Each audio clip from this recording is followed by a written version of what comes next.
Hello and welcome to episode 67 of Nintendo Therapy, a show about the latest Nintendo news and rumors, as well as a celebration of all things Nintendo. My name is Kevin, and with me this week in the Emerald Hill Zone to talk about Hedgehog Blast Processing, Hyrule Princesses, and Heavyset Plumbers is Harrison. Hey, welcome back. Happy to be here. Glad you're happy to be here. Good. Yeah, it's been a big week for Nintendo rumors. There's so much to talk about this week, but what's been going on with you? What have you been perusing on the internets for Nintendo content? Right, I haven't been playing too much this week. It's been pretty busy getting into the year, and I'll just say on the Nintendo end that I'm super happy to see some indies on the top charts. If you've heard about Animal Well is the game that was published by Donkey, on YouTube, video game Donkey. Mhm. It wasn't created by him, which a lot of people think. It was published by him, and I hear it's just a fantastic Metroidvania. And right next to that is Little Kitty Big City. So we've had two indies just sitting right at the top of the eShop, and it's great to see indie games still dominating on the Switch in the seventh year. So that's super cool. How about you? Anything new? I love whenever there's a really popular game that looks like it could have been an NES game like that. Like Animal Well. Like I love just like simple, almost 8-bit art styles like that. So I think I'll be checking that one out eventually. I have no idea when, but eventually. Yeah, I mean, me and you, I think we kind of feel the same about Arlo on YouTube. Shout out to Arlo, and Arlo said that it's one of the best games he's ever played. To which I was like, "Whoa, Yeah, that's high praise. yeah!" Like because he's played a lot of games, and I mean, also there's always recency bias to take into account, but yeah, it's definitely not a bad game if you're saying that. That's true, and Arlo probably I'm sure he's had some hot takes before, but he this is kind of what he does, and he's having fun with it. It's also only 34 megabytes on Steam. I think it's the same on. It has to be around the same on Switch. So it's smaller. It's smaller than the PS5 background that's available for the game, apparently. So it's like the tiniest indie game, which could very well be indie game of the year. Pretty crazy. Yeah, I mean, I don't know how much the graphic style has to do with that, but it's definitely helping. I think NES cartridges held 1 megabyte or something like that, so it wouldn't have fit on one of those, but I don't know, maybe a Super Nintendo cart. What do those hold? I'm gonna Google that real quick. I'm just curious here. So those held 4 megabytes, wouldn't have fit on that, but it would have fit on a Nintendo 64 cartridge. That's for sure. Right. So I'll have to pick it. I'll check it out eventually. I'm getting a little overwhelmed with this year already because I've been going back and playing old games, and then again I just haven't had the time. And then for me, when the summer comes up, summer is my busy time. So if I'm not playing, then it's it is what it is, it's Mhm. it's life. So yeah, I'm super pumped about that. That's really the only Nintendo part I've been kind of perusing this week. How about you? I was really excited for a lot of the stuff we've got in the news section, so maybe we should just trickle into that, which is the new Switch Online games. For sure. I was very surprised. So if anyone doesn't know, Switch Online got some new games for the Gameboy section this week, and the games added were Alleyway, Baseball, and Super Mario Land, released without any fanfare, it seems like, which was completely unexpected for me. I thought I thought for sure they were going to hold on to that for some sort of event like a Mario anniversary or a Mario Day or something. But nope, just on a random week in May, they decided it's time for Super Mario Land to go up after everyone's been begging for it for pretty much since the Game Boy channel launched. Yeah, Kevin, how would you feel? I mean, would you prefer to have it this way, where we have this like slow drip, but at the same time, like, we all got plenty of games that we can play in the meantime, plenty of them. Mhm. Or would you prefer it like, what if they were like, okay, we're putting Game Boy Color on NSO, and here's 30 games. Here's all the Mario games at once, because you're going to get them eventually, obviously. So Yeah. here's all of them on the channel at one time, and there's no like anticipation, like, oh, like, look what we got this week. Would you have a preference on one of those? No, I absolutely prefer it. Just like you said earlier, is like I love the anticipation. I much prefer it to be just random and you never know what's coming. I know there's a lot of people on the internet that just can't handle that. Every single time something was uploaded, it was where's Super Mario Land, and people keep asking where's Pokemon, and it's like those are coming. They're all coming. Any big first party Nintendo game you can think of that's represented on there, it's coming eventually. But they're trying to stretch this service out. The rumors are pretty strong that it's going to go into the Switch 2. So they've got to make this. They have to keep you interested for years. And if they give you the games you want right away, you're going to lose interest. So yeah, it definitely keeps me opening all the channels for sure. We haven't had any Sega Genesis in a while, at least not anything that I remember. So I think it's time for a big Genesis upload next. Yeah, I sometimes like. I think I like the way it is, but then sometimes I wish Nintendo would be like, all right, everyone gets Mario Kart 8 free for 2 weeks, or everyone gets like Luigi's Mansion 3 free for like a few days to try it out, or like here's Wind Waker or something. Like I kind of wish sometimes they would sprinkle in like newer games, and I kind of wish it was like a little bit of both sometimes, which is like when I saw Super Mario Land came out on NSO, I was like, don't we have that? Because like it's hard for me to keep up sometimes with all the games on the system, and I thought we already had Super Mario Land Oh no, I've been on. aware that like the last few Game Boy updates they've done, every single time people are like, "But where's Super Mario Land?" And they people were positive it was going to come out on Mario Day. So it's kind of funny that it came out so close to Mario Day, like only 2 months later, which in the grand scheme of the service isn't that far. So it's almost like, why didn't they put it out on Mario Day? Yeah. And it is a little bit typical that like Nintendo announced at like 3 a.m. in America that, a Switch successor is going to come out, and they did it just through Twitter. Mhm. So it is almost a Through their little bit Japanese Twitter typical. account, which they didn't even post it on like the North American account. It's Right. such a random way to do it. Right. So it's almost typical that they would do it this way. So looking ahead, I'm just wondering, since um this game was released the launch year, so it was released in 1989. So this year it is the 35th anniversary of the Game Boy. So all three of these games, Alleyway, Baseball, Super Mario Land, released in 1989.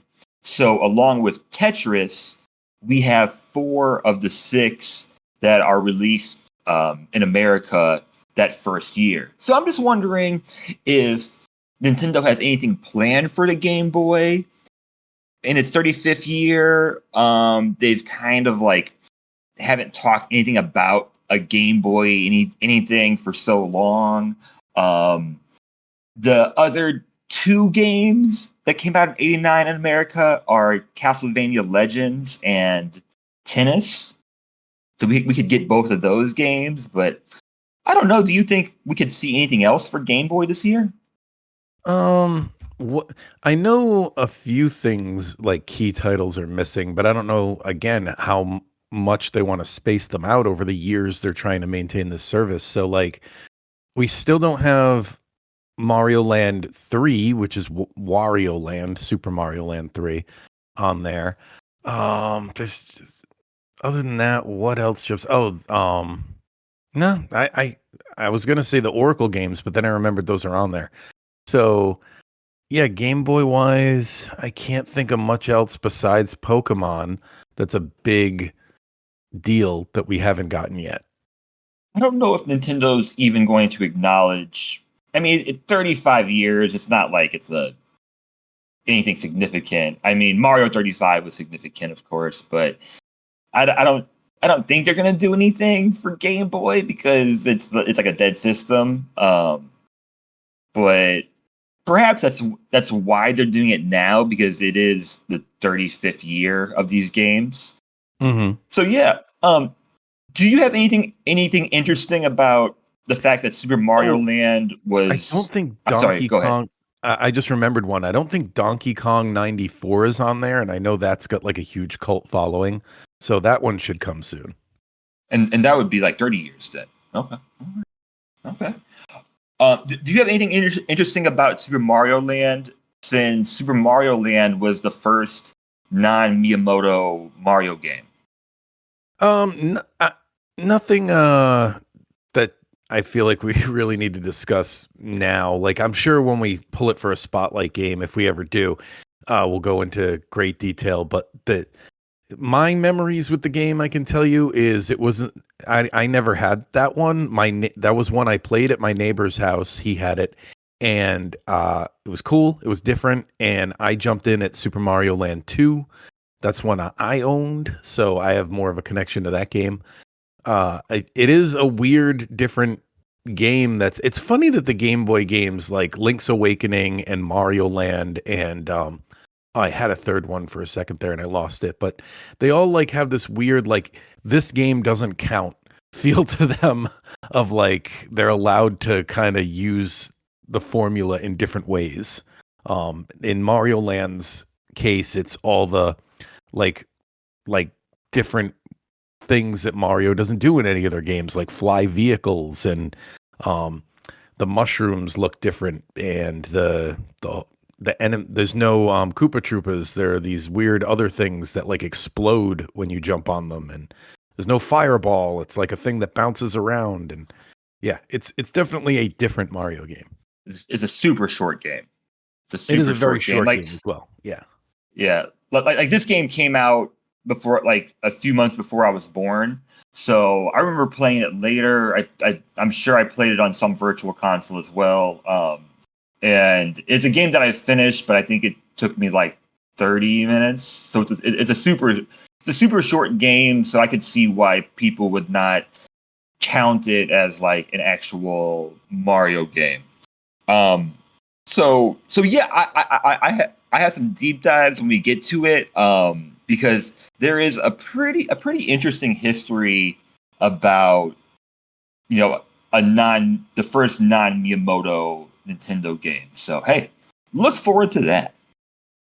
And the other thing I was really excited to talk about this week was I love this rumor where a known video game leaker who allegedly, I don't think Arlo says this in his videos, but I've always said it too. I don't think anybody ever researches this, whether it's true or not, but allegedly they correctly predicted the Metroid Prime Shadow Drop and Mario versus Donkey Kong for Switch. So allegedly they've gotten stuff right in the past. They teased this week that fans should expect a new Legend of Zelda game featuring Princess Zelda as the main character. And I'm wondering if this is something that was in development, if it does exist, in tandem with Tears of the Kingdom, and perhaps that's why there were so many rumors that you would have been able to play as Zelda in Tears of the Kingdom. And if it comes out and it turns out it's the Tears of the Kingdom art style and it's the same looking Zelda, uh, I'm gonna headcanon that and just assume that's what happened. Because during the development of Tears of the Kingdom, there were so many rumors that you'd be able to play as Princess Zelda, and obviously it didn't happen. So I don't know. Maybe they were developing, storyboards and art books or whatever for this game, um, while Tears of the Kingdom was in production. Yeah, this is a fun one. I mean, this is fun, and the internet is split as far as what I can see. It seems like half of the fandom is thinking this is going to be, like, if it's true, this is going to be a Zelda game which is unlike anything they've done, unlike any other kind of formula. And it seems like half the fandom is thinking more of what you are saying.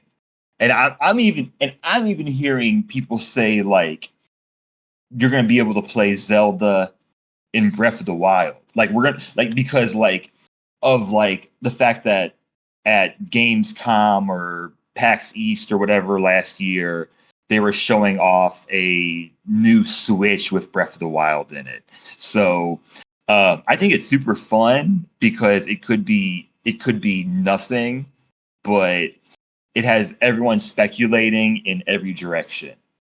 Yeah, I think more than likely it's not going to be a mainline Zelda game, though, because Nintendo doesn't tend to do things that outside the box. I think it'll be something like Hyrule Warriors or Four Swords Adventures, in that they're like kind of, not mainline. They're not like included in the timeline. Well, Four Swords, I think, eventually was, but and the timeline is nonsense. But whatever. You know what I'm saying? Not a mainline Zelda game, more of a spin-off. I've talked to Sean before about how I think a perfect game for Zelda would be one that takes place during the events of Ocarina of Time. So obviously everyone's played Ocarina of Time. Most people know Zelda goes on this crazy adventure during that game, and it's all like off screen. It's all just like implied what happens to her, and mostly to conceal the twist that Sheik and Zelda are the same character. People might even forget that was a twist at the time, that people didn't see that coming.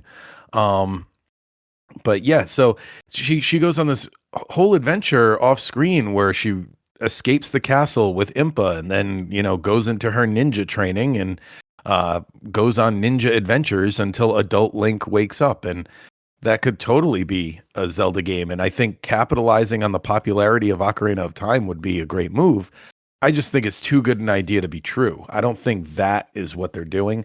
I fully expect this to be just like a spin-off game that is probably going to use the Zelda from not Twilight Princess, Tears of the Kingdom, or at least one that looks exactly like her.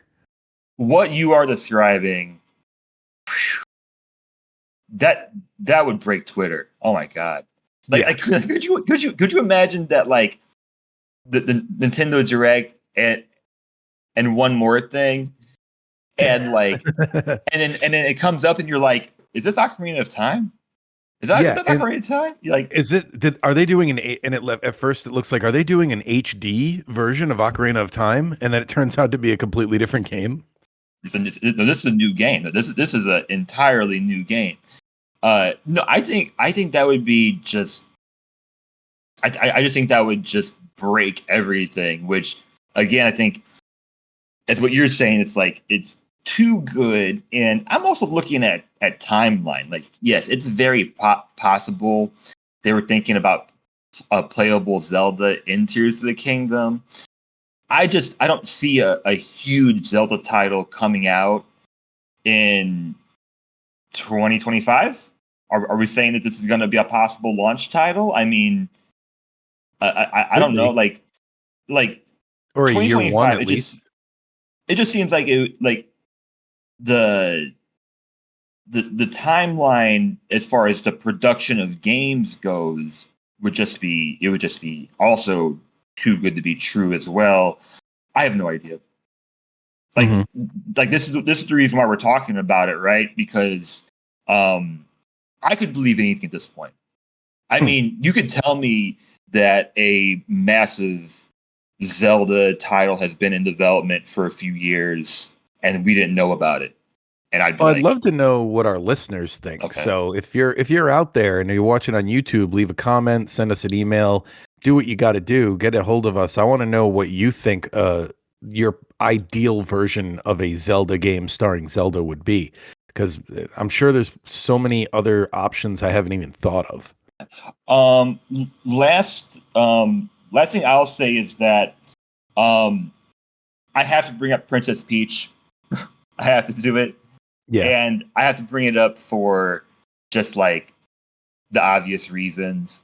But I would not be surprised if we saw a Zelda title that was some sort of 2D, 2.5D platformer game, a smaller title similar to Princess Peach. Now, I am bringing it up because they are like two female protagonists. But I would not be surprised if Nintendo is looking in that direction, and that's also a smaller title that they could have done pretty quickly, I think.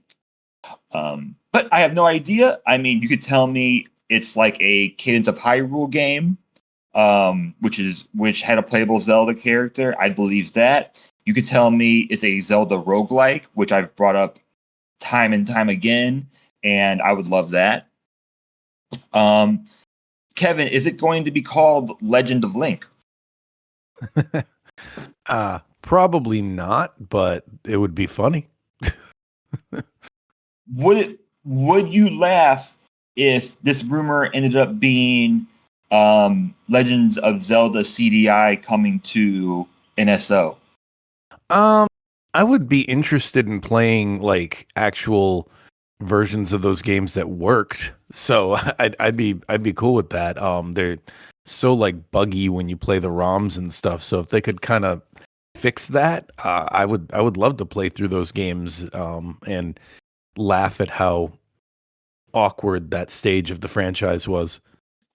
I would laugh, and I would be jumping in immediately to see if Nintendo actually took the time to make those ROMs. If we are moving on, I have another Zelda rumor for us.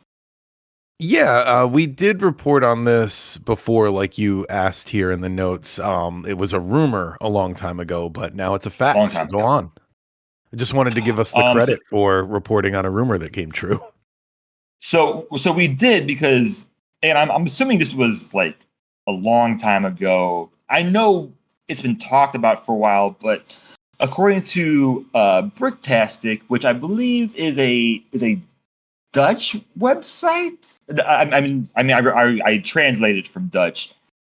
Lego sent out a paid survey earlier this year, possibly confirming many different Lego sets that are coming out this year. And one of those is the Great Deco Tree primarily from Breath of the Wild and Ocarina of Time. Those are what the mini figurines are from. It's set to release September 1st this year. It's going to be a 2,500 piece set. It'll retail for €300 and include 4 minifigures: Classic Link, Classic Young Link, Breath of the Wild Link, and Breath of the Wild Zelda. Also including a new shield and Ocarina piece. So I said, price seems pretty on par, and it seems weird that 3 of the 4 figures are Link, and there's only 4 figures. Not that, they wouldn't release more in the future. So, what do you think? I think it's a good start. We'll see more as more news develops, but I mean, it's another Nintendo Lego set to add to the collection. That Bowser was amazing. This seems like it's on the same type of scale as that Bowser, so I'm sure it'll look great. 2,500. How many hours do people spend on these? I have no idea. How many pieces was the Bowser set? Yeah, Yeah, I'm Googling that I right don't now. know. And The Bowser set is 2,800 pieces. and was around the same price. I Yeah. assume. So I was spot on when I compared it to that. It'll be about the same. So it's a room, yeah, a rumor that people have been talking about for a while now. It seems that it is almost certain that it's going to be true. We even have a possible release date of September 1st. So I believe this is the first Zelda Lego set, I believe. I No think so. surprises. Yeah, no surprises, and I would be surprised if they didn't do like just way more after this. So, I agree. yeah. All right, so let's move on to the segment that we've been putting off for a few weeks. Unfortunately, Sean couldn't make it this week either, even though he loves this movie and we would have loved to debate with him, but the show must go on. So, if you're new to our podcast, one thing we've been doing is we've been pairing off one versus one Nintendo's biggest mistakes. And at the end of this tournament, we will have determined what Nintendo's biggest mistake has been. So in the past, we had matches like Mortal Kombat not having any blood versus the CDI games that we were just talking about. The Nintendo 3DS launch versus Nintendo 64 sticking with cartridges over CDs. We did last week, we talked about the birth of the PlayStation, where Nintendo created one of their biggest competitors versus the Nintendo Labo on the Switch. And that brings us to the last round of the first round of matches. And the two we are pairing off this week are Nintendo choosing not to buy Rare, which I'll go into a little bit of detail. In 2002, Rare tried to sell themselves to Nintendo, who basically weren't buying. Microsoft bought them, and as a result, Banjo 3E never came to be. Nintendo seemed to struggle with what to do with Donkey Kong post Rare, and it could have benefited from, Nintendo could have benefited from another Perfect Dark or Conker's Bad Fur Day sequel. Apparently, the Bad Fur Day sequel was already fully planned too, by the way. There's a YouTube video you should all check out that goes into detail of what Conker's Bad Fur Day 2. It had a different title, I don't remember. But Another Bad Fur Day? I don't know. But anyway, they had the whole story mapped out, and it sounded like a cool story for the game. So go check that YouTube video out. Maybe we'll bring it up someday on the podcast if we're ever talking about Conker. Anyway, so there's that whole situation. Nintendo didn't buy Rare, and as a result, Microsoft bought them, and we all know how that went. And that versus in 1993, Nintendo didn't release it, but Nintendo's characters were released in a movie, the Mario Brothers movie. And this movie killed any chances of future Nintendo movies for the next 30 years, 3 decades. So those two things are what we're facing off. Which was the bigger mistake, Harrison? I have my pick, but I won't say it just right now. I want to start with the Rare one. So Nintendo at one point owned 49% of Rare, and this is a situation where I just keep thinking that Nintendo obviously knew more about it and was smarter than all of us combined, just in this situation. And there's a reason why they own 49% of it and then decided not to buy that company. So I mean, yeah, they would have only needed to buy another 2%. with that being said, what do you think it was Nintendo's biggest reason not to buy Rare? I think at the time they just felt they didn't need Rare. This happened right around. I'm a little fuzzy on the timeline because I know Rare had Star Fox Adventures and I think one other game on the GameCube. So it was during the GameCube era, but I think all of this was in the lead up to the GameCube that the decisions were being made. So it's kind of like in between the two systems of Nintendo 64 and GameCube. And while Rare did dominate the Nintendo 64, it seems like it's hard to tell if Nintendo knew that there weren't any more games like that on the horizon, or if games like that never materialized because Nintendo didn't buy them. You know what I mean? It's really hard to know which caused which, but they really, after Star Fox Adventure, didn't have much worth note, especially for the GameCube. I can't even remember what their last game was. So, Well, it's what's that? impossible to know. It's impossible to know what would have happened. But Yeah. for what did happen in context, I mean, okay, we had Star Fox Adventures in 2002. 2003, we saw Donkey Kong Country and Banjo-Kazooie Grunty's Revenge for Game Boy Advance. But really, after after this whole after this whole after they did not buy the company, I'll say it like that. I mean, the next big titles were Grab by the Ghoulies for Xbox, Saber Wolf, which came out on Game Boy Advance, Conquer Live and Reloaded, which came out on Xbox. I mean, Perfect Dark Zero, 2005, Viva Mhm. Pinata, 2006. No matter what could have happened, looking at what did happen, it sure seemed like Nintendo made the right decision. I think Uh, Nintendo didn't feel like they needed them because they didn't need them to make Donkey Kong games. They owned Donkey Kong, so they were like, okay, we got that. They didn't need them to make Star Fox games, obviously. Perfect Dark was basically an iteration of GoldenEye, and I know they knew GoldenEye was basically a fluke. They were like, okay, this is a flash in the pan. I don't. They were probably skeptical that they were going to be able to ever recreate that massive success that GoldenEye had. I think they understood exactly why that game was as popular as it was, and it wasn't something that was going to be able to be replicated, especially seeing how other James Bond games were doing at the time. So yep. they had that. What else did they look at? Conker's Bad Fur Day. I don't think they're interested in. They're probably like, we're glad it sold, but actually it didn't sell.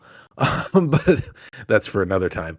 Um, Really the only like IP that they lost out on was Banjo, and I think they probably were like, well, we don't really need any of this. Everything I'm saying is kind of clarifying their decision for me. It's like, we don't really need, it'd be nice to have them, but we don't need them. You know what I'm saying? Well, that's very interesting. I mean, I don't even know if Nintendo was interested in shooters just in general. Yeah. Like we have Splatoon, but Splatoon is like the perfect example of would be a perfect example of why Nintendo wouldn't be interested in like traditional shooters. And if Conquer Live and Reloaded, if that game came out on GameCube, I guarantee it would look different. Like I just guarantee that it would be like it would have like the language would be a little bit different, or just and the game didn't do that well anyways.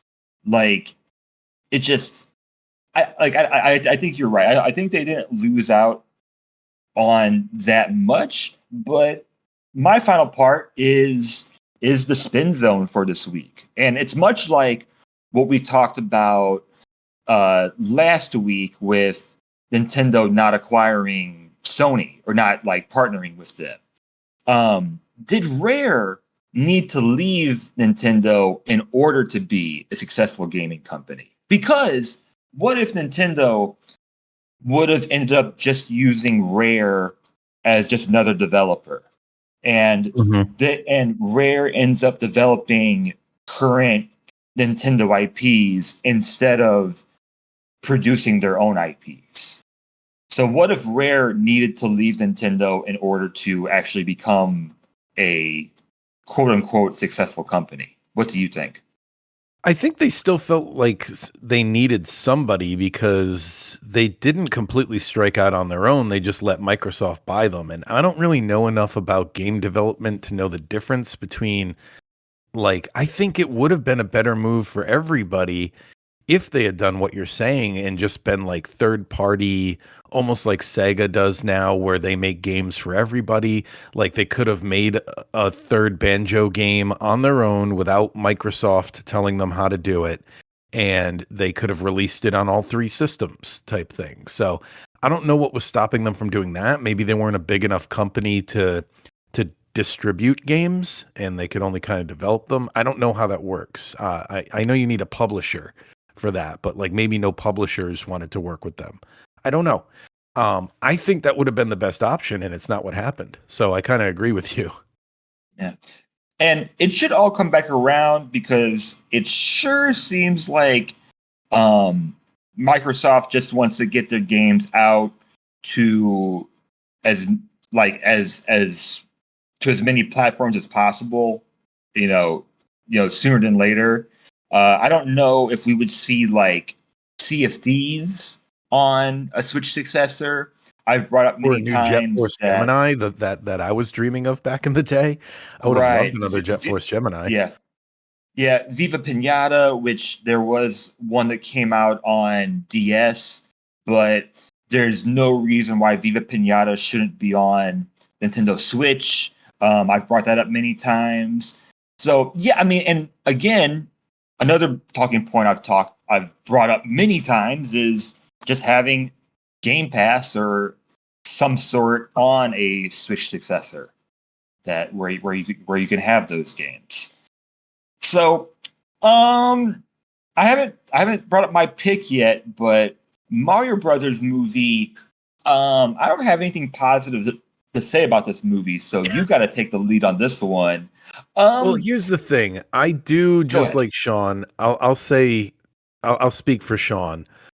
I do have nostalgia for this just like he does. I do understand that this came out when we were in, I think, the fourth grade. And we were like the perfect age to just accept anything they told us was a Mario movie, if that makes sense.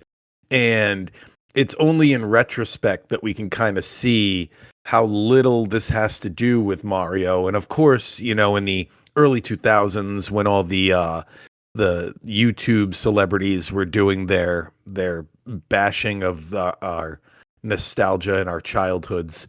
The angry video game nerd and the who was the other one? The guy with the glasses, I think was the name of the production company. Nostalgia Critic. Hmm. When those types of channels were huge, that was when people, I mean, before that I did hear about people hating this movie, but we still had nostalgia for it. And I think it just that type of thing just really perpetuated this. So it's just a fascinating movie, especially with all the behind the scenes drama that went on. We would never have time to talk about here. Just go look it up. There's countless video essays on that as well. But my So take is go ahead. definitely that this is the bigger mistake, and I think you can just see it in how my notes are written here. I wrote that this movie cost $48 million to make and only earned $38 million at the time. And this was a time where a good Mario movie had the potential to have easily brought in 200 million if it was done right on a budget of 48. Because for reference, the highest grossing film of that year was Jurassic Park. It's one of the biggest movies of all time. That brought in 900 million. But even if you just look at modest successes from that year, you have like The Fugitive. The Fugitive made 370 million that year. I think a Mario movie could have easily done minimum 200 million. If The Fugitive's making 370, this could have made 200. And all it made was 38. So that shows you how poorly the whole thing was handled. So yes, there's too much. Yes, I mean there's so much that went on with this movie. But I did want to stay there for just a moment. Is there? So you know about this? a lot more than I do. Was there any like one part of this movie's production that really made this movie a failure? Because there was Oh, a so much, failure. but I like thought you were was going to ask if there was any one part that stood out, which I'll answer the fake question it really stood quick. out. Yeah, it Yeah. stood out. Go ahead. So I remember being really hyped to see Yoshi at the time in a movie, and then what they did with Yoshi was crazy. But I remember it was like previewed in magazines and stuff, and we were all like, "Why does it look like a real dinosaur? That's crazy." And he's in the movie for like 3 seconds. So that was really weird. And I remember just being hyped to see them get their jump abilities and like the jump boots that they give them being like, oh my god, that like so wondering if they were gonna incorporate the jump boots into the video games too, at the time. Because now, oh, we explained how Mario jumps so high, which was like, it's just how kids think. Um but I remember that being something that we were very focused on at the time. And yeah, why do the Goombas look so weird? But Yeah. as far as your actual question, which was what I think you were asking, what if there's any one thing that led to its failure? I think the fact that you could just change all the character names and there's nothing about this that makes it a Mario movie. Very true. There's you literally if you changed Mario, you wouldn't even have to change all the characters' names. Just change Mario, Bowser, and is there anyone else that would give it away? We have Daisy, um, Luigi, obviously, but I'm gonna say even with Luigi in there, you could just change those two character names, and people would never know this was a Mario movie. Yeah, yeah. I mean, outside Do a of foreign me dub being, when you're doing yeah, when you're making foreign subtitles or a foreign dub of this movie. Send it to some country and change those two names. See if they can figure it out. yeah, yeah. I mean, outside of me being like a Blade Runner fan, I really hate this movie. I really do, and I've seen it probably too many times because of friends who like this movie, and I would be at their house going, "You don't like this See, movie," I'm somewhere in like the just middle. just just And that's why they I wish did. Sean was here, because I think he really likes this movie. You hate this movie. I'm somewhere in the middle where I love to hate it. You know what I mean? I'm like mystery science theater, laughing at it, not with it. Love watching it to just go, what were they thinking? Type of thing. I watch Batman and Robin a lot for the same reasons. It's just like, to me, it's always fascinating to watch the car crash and just watch and just be like, what is going, how many people said yes to this? How many people, and I know there were struggles behind the scenes, so it wasn't like they knew they had a hit on their hands or anything. But yeah, it's just fascinating to me to watch these terrible executions of what could have been great. Yeah, I did it. Did John Leguizamo break his hand, or was that someone else?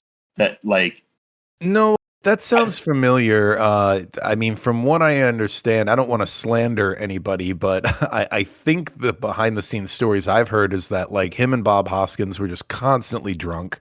The they didn't even bother learning their lines because the pages were being rewritten like every day. So they would basically learn what they were saying right before they shot it.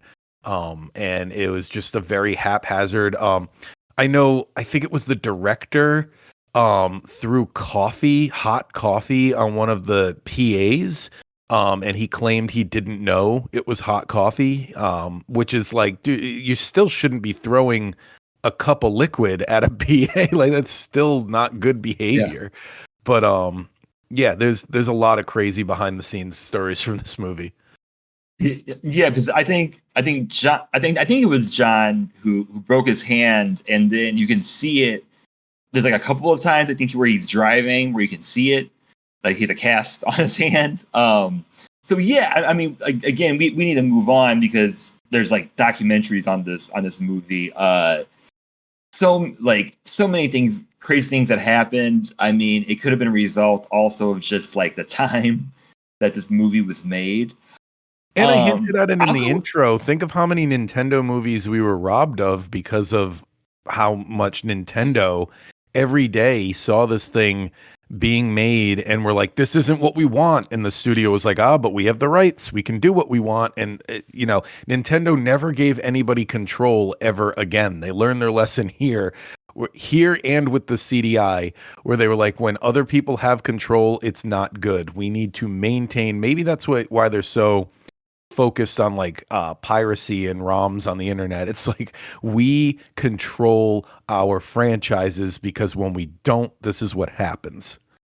I think that's just a huge discussion to get into. Just I think a lot of the frustrations of Nintendo are what also make it successful, Mhm. and it's probably them learning about how to protect their IPs is one of the reasons why they're so successful now. So, as Mhm. much as that might frustrate me, overall, it does deliver those magical feelings that I get when playing these games or watching a new Mario movie. But hey, it's over now. Yep. We got new movies now. We got new movies and productions. Chris Pratt's out here saying that he expects a lot of Nintendo movies in the next 10 years. I mean, if Chris Pratt's saying it, I mean, I'm gonna believe him. So if I'm gonna go with you, but this would mean that this is the first upset that we have in the first round because Mario movie was ranked lower than Nintendo not buying Rare. So this is the first upset we have in the first round. It's pretty exciting. Okay.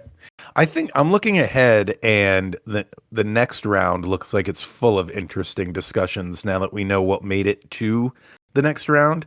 So there's a few we haven't brought up yet.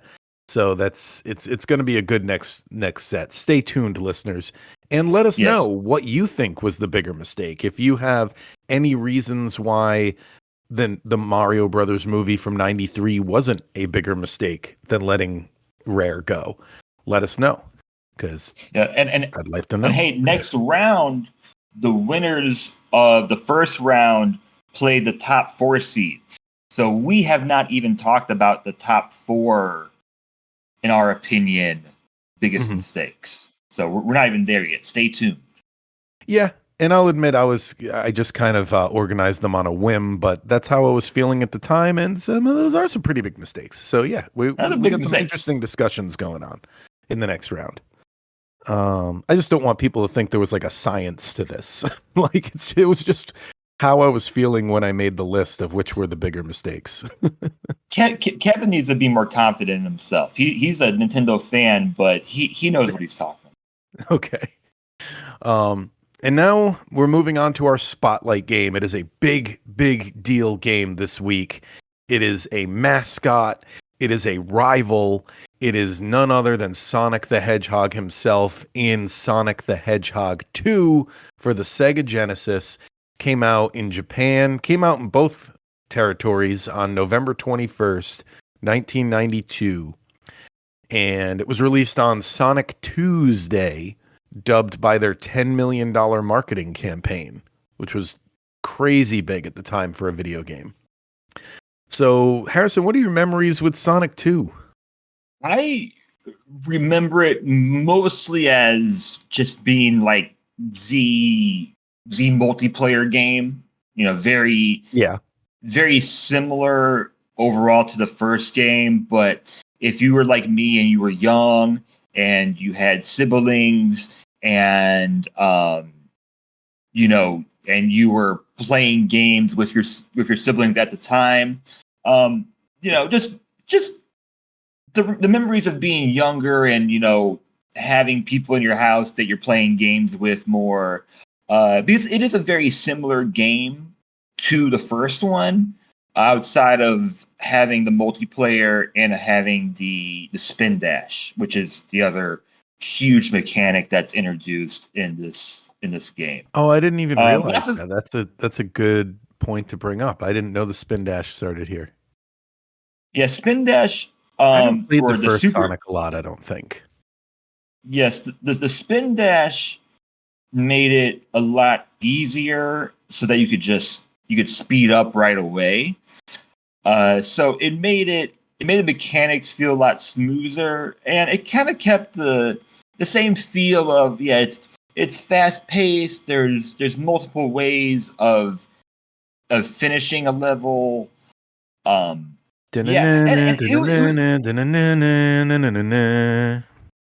and it was just huge. I mean, yes, they had a huge marketing campaign, but it sold over 600 million copies, and it made 450 million in that first year, which is almost $1 billion uh, in today's money.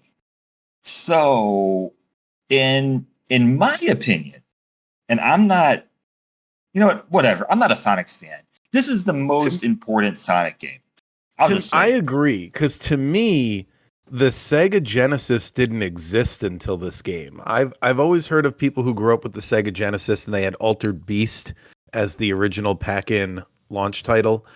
I don't think I even knew about Sega Genesis until, and yeah, it's Genesis in our territory. So sorry for people who have it as what is it, Master System? Other places, Mega Drive. Master System's the other one.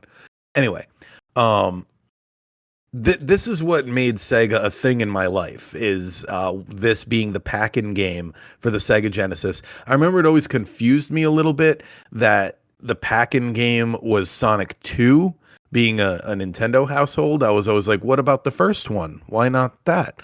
So I was always like, because in my mind, this was the beginning of the system. I didn't know the system had been out for a while. And they also had another thing that added to the confusion is they had Sonic 1 and 2 on the Master System, the previous, the competitor with the NES. And I don't know, to me that would be like if the Super Nintendo also had Mario Brothers and Mario Brothers 2, but not the All-Stars versions, but just like released as individual games. So that was confusing for me at the time.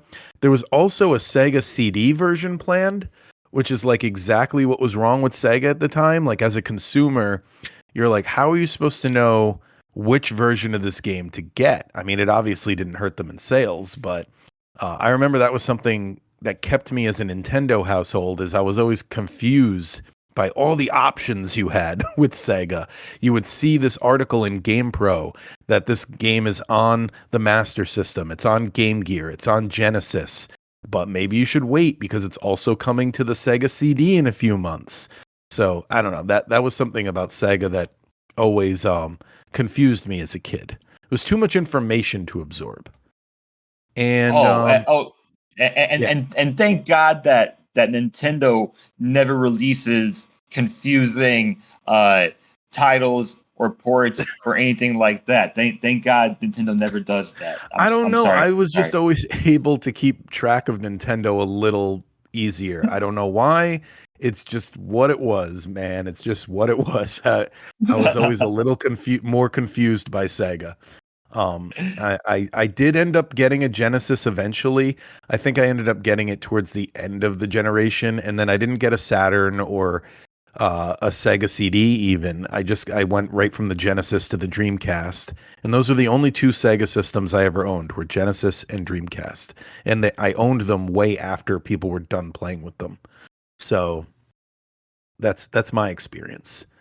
But every now and then I do a nostalgia dive into the first three Sonic games, because they have like a different kind of nostalgia for me. Like I said before, my neighbor's house was the Sega house, so I remember playing them over there. And I think everyone has that nostalgic. There's like a specific kind of nostalgia for things they grew up with but never owned themselves. You know what I mean? It's like different than the nostalgia of the things that you owned. Yeah, I hear I had both. I definitely I definitely was a Mario and Sonic household. And it's crazy to think about. Like I spent most of my time when I was younger playing platformers, where I grew up, and my interest is like non-existent almost. Did Uh, you back in the I day fall into the like the thing where everyone was kind of trying to figure out how to get the hidden palace zone, which was like a scrapped level for the game? um I don't remember. I don't remember which Easter eggs I remember were that in was this one of game. those pre-internet word of mouth like rumors that turned out to be true. But like it was this pre-internet word of mouth thing because you could somehow glitch the game out and see like a very buggy version of the level, and it was on the box art for the game. So you would see the box art, and if you knew the game very well, you'd be like, this level's not in the game. So so yeah, I remember that was like a pre-internet rumor that actually turned out to be true. This was a level that was made for the game and cut. And it's been restored actually in the iOS version and I think a couple of other versions. So that's really cool as they reinserted it. But that was just another thing I remember about the game is talking about like, oh, my friend knows how to get the hidden palace zone, but it's not glitched. Like it's perfect and it Mhm, runs and you can play it. mhm. So yeah. I remember a lot of conversations similar to that. Yes, but yeah. Speaking about levels, I mean, I love the casino zone in this game, and I was wondering if they would still do that in like a game meant for children now, because like I do see like games like Vampire Survivors or something that are kind of like casino inspired, but I don't know if they would actually put a casino level into like a Sonic game now. Well, that's a good I'm point. That yeah, I don't know if they would. And it's you said the word theme, and it made me think like there's three major themes I feel like to the levels in this game. There's the grassy areas of like Emerald Hill Zone. There's the casino theme, and then there's like an Egyptian type theme, like an ancient ruins type theme. But overall, I had a note where I feel like the zones didn't do a good enough job of telling a story like I feel like they do in like a Mario game. I feel like I understood the world of Super Mario World more than I understood the world of Sonic the Hedgehog 2. And it just I don't know. It felt more like a collection of levels than an overall like complete idea to me.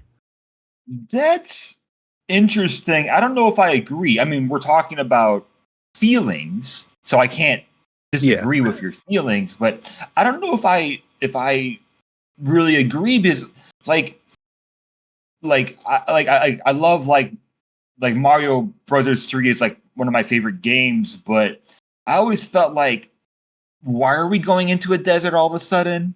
Or like why are we like switching biomes and everything? Like it all seemed very random despite knowing the end goal of okay, like you got to get the princess.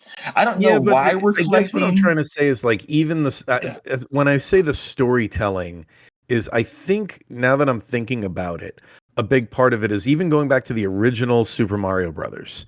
Um, you play a few worlds and then there's a castle, a Bowser's castle at the end, and it's the same way in Mario Brothers 3. It's the same way in Super Mario World. You do a few worlds and then you have a castle or a dungeon, and something I think there's something about that bookmarks it in my mind that's like, okay, here's the story being told. I'm going through this area and I get to that castle and then the princess is in another castle. And I don't know, maybe sure. that's the element I feel like is missing in Sonic the Hedgehog is it feels like it just keeps going without set chapter markers like that. I don't know.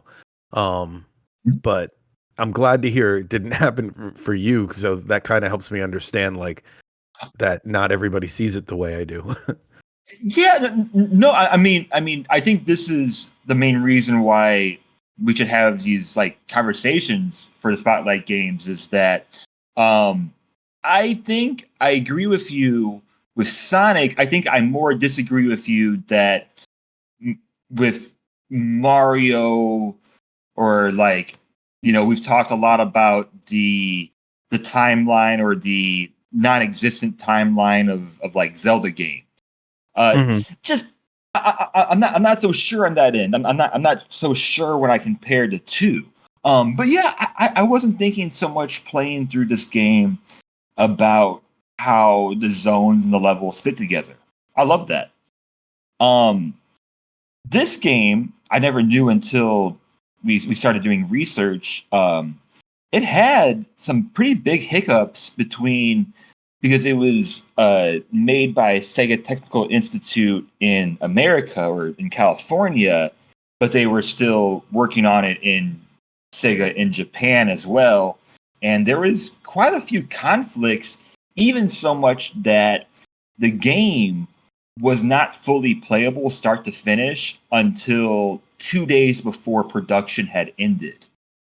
Um, Well, so there is lots of changes. Apparently, there was going to be even more zones and levels. Like they had plans of making it a much bigger game than it already was, which is pretty crazy to think about.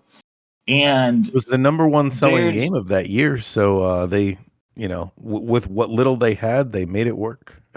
it still came out to be a pretty like massive game, and to think Yeah. that it could have been even bigger. And then, like, there's conflicting stories about the head of STI in America. Um, the head of that company, he left sometime around the production. Some say it was after it was finished. Some say it was before it was finished. But doing my research, I can't figure out what actually happened. But there was a lot of feuds between the American and Japanese Sega companies to where like this game might have not come out on time, but it did come out on time. Had a huge marketing campaign, and it sold 1 million copies in the UK in 1 week. I mean, it's just incredible. Like, I'm not sure what the second best game was that year, but it did amazing, especially for the time. I forget where I ranked this. I'm gonna look at our doc real quick. I ranked it pretty high, I think. I ranked I it pretty high put as it. well. Yeah. I put it at number 12. Okay. So I'm putting it. I'm putting it right below Majora's Mask. And I heard that our podcast got a little jump because of Majora's Mask. So maybe we should bring that up more.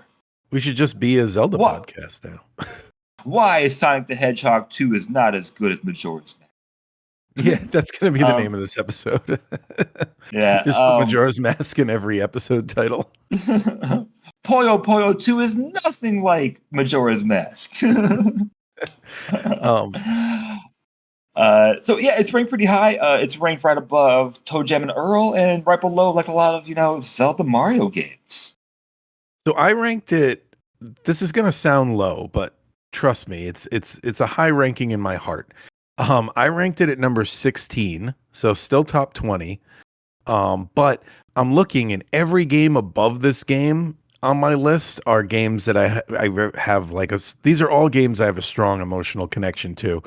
So I think it just comes down to being a Nintendo household, and all of these games are every game above it. I think is a first party Nintendo game. So Yes. um, so yeah, it's the highest ranking non first party Nintendo game on my list. Um, and oh no, not Toe Jam and Earl. But anyway, so I had Toe Jam and Earl at number 3 because that is a game that I played a lot as a kid. But anyway, yeah, it's number 16 that puts it right below Jet Force Gemini and right above Shinobi Ninja 3. And with that, let's find out what we're going to be playing on next week's episode.